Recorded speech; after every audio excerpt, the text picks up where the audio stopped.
Hey, what's up? So today I'm just gonna do a quick tour of my Volkswagen Golf R. Alright, it's in Rising Blue Metallic. Basically what I'm gonna do is I'm just gonna concentrate more on the interior of the vehicle. Alright, so getting in, it's a 2012 base model.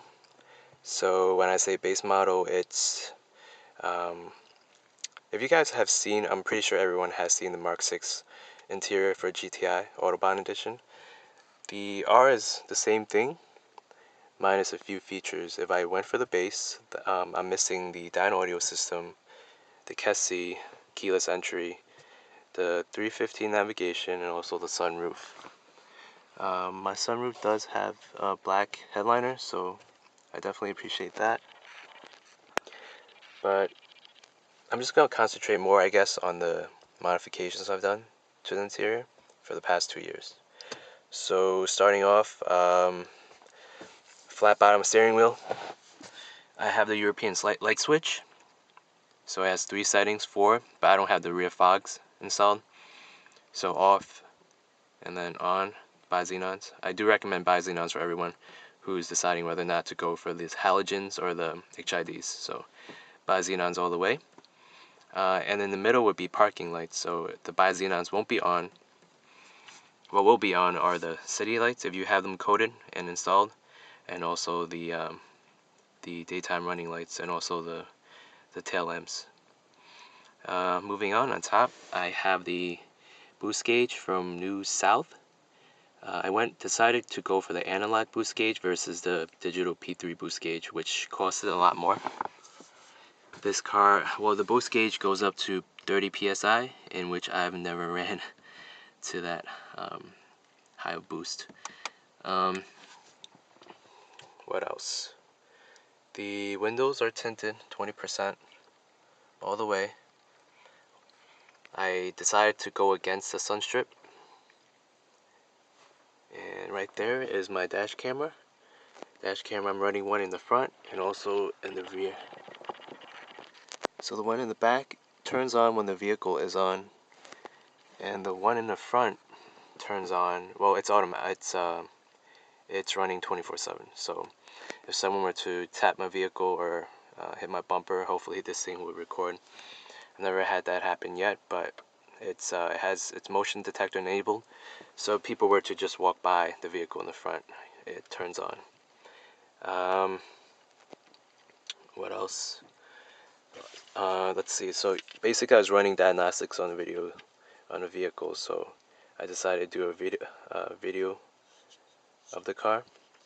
And what this is I run diagnostics, and also I code a little features that.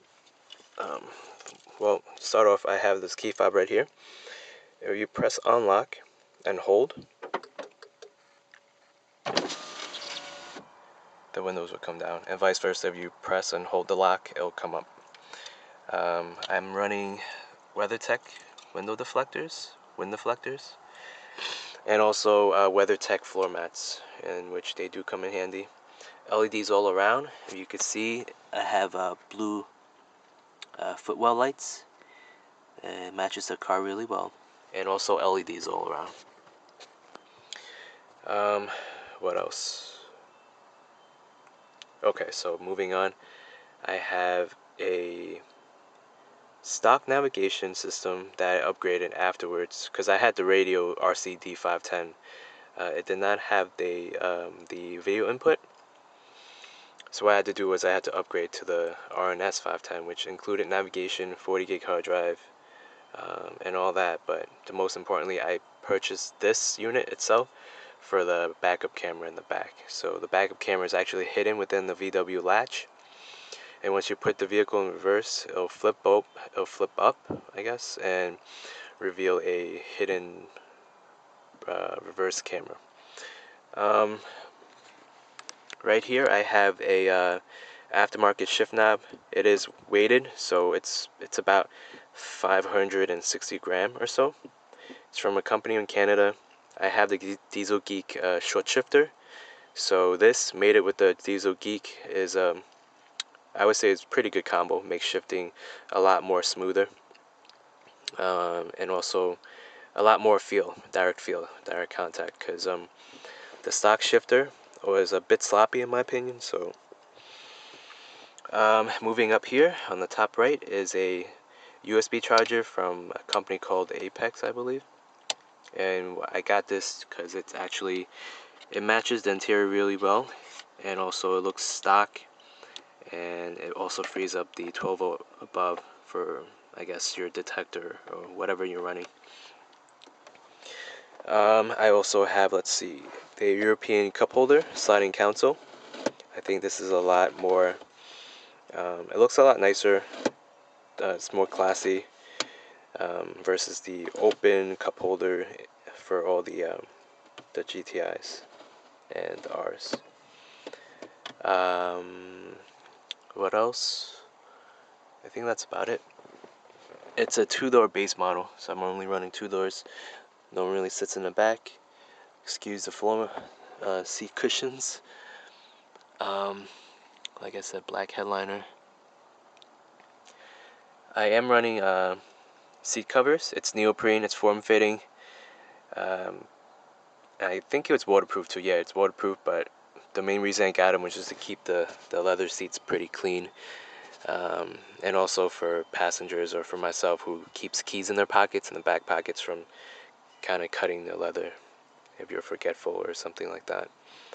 Sliding armrest console, and also it goes up and down. And right here I have a homemade mod I've done to have the GoPro record while I'm driving. So the GoPro is actually a wide angle lens, so what happens here is it could just record while I'm driving and shifting and everything.